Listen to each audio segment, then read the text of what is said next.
আপনি চিন্তায় সৎ হন, আগে আপনি চিন্তায় সৎ হন, আপনি চিন্তা করেন ভালো, তারপর আপনি চিন্তা করেন যে আপনি আসলে কি ভাবতেছেন। আই ক্যানট রিড ইউ, আমি আপনার এক্সটার্নাল অংশ দেখছি, ইন্টারনাল পার্টটা দেখতেছি না। সুতরাং আমি বলি, যারা পিয়ার চায় না তারা বলে কি সরকার দুর্বল হবে।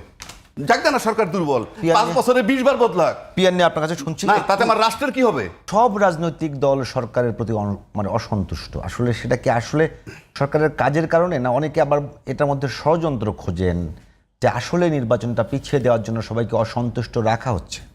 ধরেন যে সরকারটাকে সবাই নিয়োগ দিয়ে বসাইলো, সবাই নিয়োগ দিছে, ইউনূস সাহেব বলছেন ছাত্ররা তার নিয়োগকর্তা, কিন্তু কেউ কি জুলাই দাবির থেকে পিছিয়ে গেছে? যে ওই যে আন্দোলনটা হয়েছিল তাতে কেউ ইনভলভ ছিল না, এমন কেউ কি আছে? না। কোনো দল কি আছে? কেউ কি বলতে পারবে আমরা আন্দোলনে ছিলাম না, কিংবা আমরা আন্দোলন করি নাই? এবং আন্দোলনের দাবিটা করতে তো খুব কম করতেছে না। লক্ষ্যটা কি ছিল? ফেসিবাদের পতন। পতন। সেই পতনে যখন সবাই একমত, সুতরাং সেই সরকারের বা সেই প্রতিনিধির বিচার আচার তারা তো সামনে বাড়তে না পারে। এটা গণতান্ত্রিক না অগণতান্ত্রিক সেটা সেকেন্ড থট। এতে তো সবার ডিটারমাইন্ড হওয়ার কথা,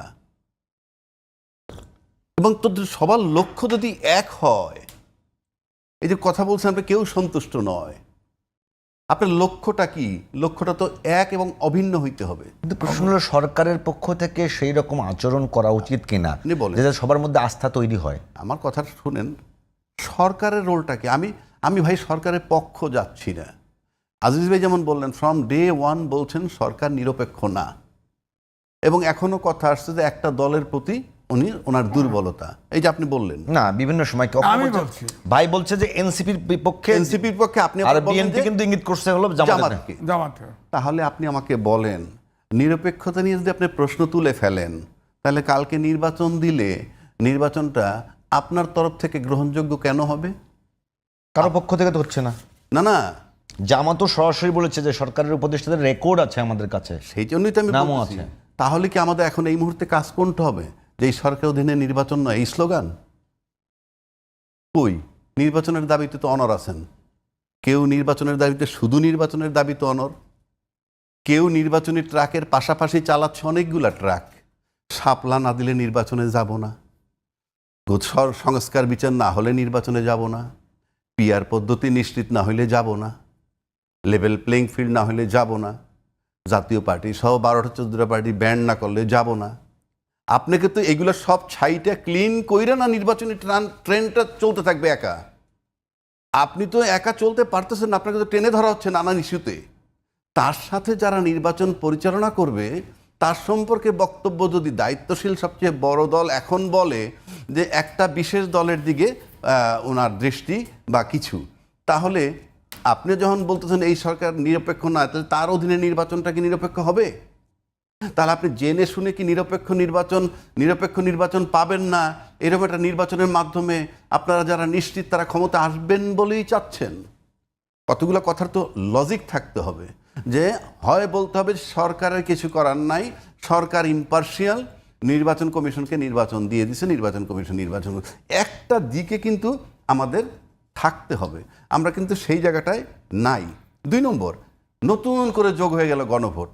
মানে নতুন মানে এটা কিন্তু খুব পুরনো না, কিছুদিন আগে আপনি যে গণভোটটা সাথে যোগ করলেন, গণভোটের সাথে এখনো কিন্তু জুলাই সনদের আইনি ভিত্তি গণভোটে হাঁ হইলেও হয় না।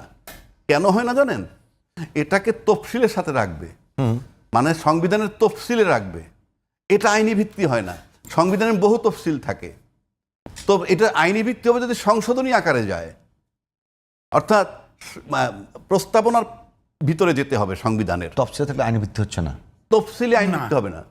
তফসিলটা হলে কি আপনি নথিজাত করে রাখলেন যে এরকম একটা ঘটনা ঘটছিল, বুঝাইতে পারছি, ওইটা ওইখানে থাকবে। এখন আপনি আসেন, জামাত ইতিমধ্যে বোধহয় শুরু করছেন নিম্নকক্ষ আগে থেকেই। এখন কেউ কেউ বলে এটা সংবিধানে নাই। আপনার রাজনীতিবিদদের ডিমান্ডের সাথে আপনি সংবিধান মিলাতে পারবেন না। কি পারবেন? না, সুযোগ নাই। আর যে কোনো সময় আমি ডিমান্ড করতে পারি, ডিমান্ডটা জনগণ যদি মেনে নিতে পারে, জনস্রোত যদি তৈরি হইতে পারে, আপনি মানতে বাধ্য। আবার যারা বলতেছে আমরা পিয়ার মানব না, তারও দোষ না, কিন্তু সে যদি পিয়ার না মানে আপনি ফোর্স করতে পারবেন না। বাট যদি আপনার লক্ষ্য থাকে একটা, ওই ফেসিজম যাতে না আসতে পারে, আমরা একটা সুন্দর গন্তব্যে যাব, সুন্দর একটা নির্বাচন করে যাব, সেই জায়গাটায় এই যে ঐক্যমত্য হতে পারতেছে না। আজকে প্রায় 1 বছর পরে, 1 বছর না 14 মাস পরে রেজাল্টটা কি আসছে জানেন? আমরা 5ই আগস্ট যেখানে দাঁড়ানো ছিলাম 2024-এ, ঠিক সেই জায়গাটায় দাঁড়ায় আছি। তার চেয়ে খারাপ জায়গায় আছি। খারাপ জানি না, ও অভ্যুত্থানের শক্তিগুলো দ্বিধা বিভক্ত হয়েছে। ঠিক সেই জায়গাটায় আছি। মাঝখানে বন্ধ হয়েছে কি জানেন? শুধু এই গোলাগুলিটা নাই, জঙ্গিবাদ দমনের ইস্যুটা নাই, এইগুলা নাই। নাহলে আপনি দেখেন গুম-খুন নাই। গুমখুন নাই। আমরা দাঁড়ায় আছি কোন জায়গাটায় লাইলে? ওই যে 5ই আগস্টের পর যে জায়গা, ঠিক সেই জায়গাটা আমরা দাঁড়ায় আছি। এখন আমরা নির্বাচন, রাজনৈতিক দলগুলোর মধ্যে বিতর্ক তাকে খুবই মানে নেগেটিভ ভাবে দেখেন কিনা? আমি ব্যক্তি আমাকে যদি বলেন, আমি আগেও বলছি, এখনো বলছি, আমি একেবারে দাবি সহকারে, আমার তখন না একটু খারাপ লাগে বলতে। প্রথম প্রশ্ন, রাজনীতিটা দেশপ্রেমিক কিনা। আপনার লক্ষ্য যদি হয় আপনার দেশপ্রেম, আজকে একজন ব্যবসায়ী বলতেছিল আমাকে, দেশে ব্যবসা বাণিজ্য নাই, এই সেই ইত্যাদি ইত্যাদি। ইয়েস, আমি মানলাম।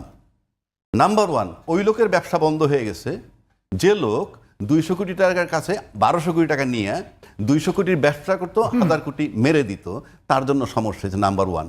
নাম্বার 2, ব্যবসায়ী কিছু সমিতি আছে বড় বড়, আমি নাম বললে তারা আবার বলবে আমরা তো বলি নাই, আপনি জানেন, অমুক অ্যাসোসিয়েশন তমুক অ্যাসোসিয়েশন, তারা বলে ব্যবসা বাণিজ্য খারাপ। এরা কি করে? অ্যাসোসিয়েশনের কাজ কি?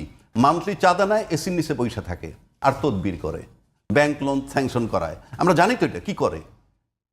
কিন্তু আপনি ওই লোকটারে বললাম, আমি পুরে ঘরে থাকতে রাজি আছি, সাবজেক্ট টু কন্ডিশন, আমার জীবনের নিশ্চয়তা, আমার জানমালের নিশ্চয়তা, আমার চলাফেরার স্বাধীনতা। আমি শাপলা চত্বরে লোক মারতে দেখেছি, আমি সেনা অফিসার হত্যা হইতে দেখলাম, আমি আয়নাঘর দেখলাম, ক্রস ফায়ার দেখলাম, বিনাবেচির হত্যা দেখলাম, ওসি প্রদীপ তাজা গুলি মেরে মেজর সিনহাকে মারে। সেটা কিন্তু এই মুহূর্তে নাই। এবং সেটা যখন নাই, আপনি তাহলে কি বলতে চান? আমার দেশ গরিব থাক, আমার দেশের ব্যবসা কমুক, এগুলো আমি জাতির স্বার্থে বলতেছি, কিন্তু আমার নিরাপত্তা দরকার। আপনি ব্যবসা করে আপনি ভালো থাকবেন, হাজার হাজার কোটি টাকা নিয়ে আপনি বাইরে চলে গেছেন, কিন্তু আমরা যারা এখানে আসি, এইগুলির মধ্যে দিয়ে হাঁটি, এখনো হাঁটতেছি, তাহলে আপনাকে আগে দেশটাকে রাষ্ট্র বানাতে হবে। এখনো দেশ রাষ্ট্র হয়নি। আমরা একটা সুযোগ পেয়েছিলাম যে দেশটাকে রাষ্ট্র বানাবো, এখন সেই রাষ্ট্র বানানোর থেকে আমরা সরে গেছি। কেন সরে গেছি? আমি পিয়ার পদ্ধতি চাই, দেশকে ভালোবেসে নয়। আমার 40টা সিট পাবো পিয়ার পদ্ধতিতে। আমি পিয়ার চাই না, তাইলে আমি 220টা সিট পেয়ে চূড়ান্ত মেজরিটি নেবে, আমি আবার স্বৈরাচার হব। কিন্তু দুইটা লোকের, এই দুইটা দলেরই বলতে হবে, যিনি পিয়ার পদ্ধতি চান তাকে বলতে হবে পিয়ার পদ্ধতি দেশের জন্য এবং জনগণের জন্য ভালো কি না। যদি ভালো হয় আমি অ্যাকসেপ্ট করব, ব্যাখ্যা দিতে হবে তার। তারা ব্যাখ্যা দিচ্ছে তো সব জায়গায়। কোথায়? সব জায়গায়। তারা দিচ্ছে দেশের জন্য ভালো। তাহলে যিনি চান না পিয়ার পদ্ধতি, তাকে বলতে হবে পিয়ার পদ্ধতি দেশের জন্য খারাপ কেন। দলের জন্য খারাপ হলে আমার কিচ্ছু আসে যায় না, রাষ্ট্র এবং জনগণের জন্য ভালো কিনা, that is important. Advocate Razzak, দুই দলে কিন্তু সুন্দর করে বলছে যে, কেউ বলছে যে পিয়ার খারাপ। আমার এই শোতে আজিজ ভাই রয়েছে, পিয়ার কি কি কারণে খারাপ। শোতে অনেকে এসে বলছে পিয়ার কি কি কারণে ভালো। বলেন না। এখন প্রশ্ন, এই যে বলছেন, আসলে এই বিষয়টা আমি বলি, আম্পায়ার হিসেবে কে কাজ করবে? আমি বলি, আপনার বিবেক কোথায়? আপনি আম্পায়ার পরে আনেন। আপনি চিন্তায় সৎ হন, আগে আপনি চিন্তায় সৎ হন, আপনি চিন্তা করেন ভালো, তারপর আপনি চিন্তা করেন যে আপনি আসলে কি ভাবতেছেন। I cannot read you. আমি আপনার এক্সটার্নাল অংশ দেখছি, ইন্টারনাল পার্টটা দেখতেছি না। সুতরাং আমি বলি, যারা পিয়ার চায় না, তারা বলে কি সরকার দুর্বল হবে। যাক না, সরকার দুর্বল, 5 বছরে 20 বার বদলাক, পিয়ার নিয়ে আপনার কাছে শুনছি না তাতে আমার রাষ্ট্রের কি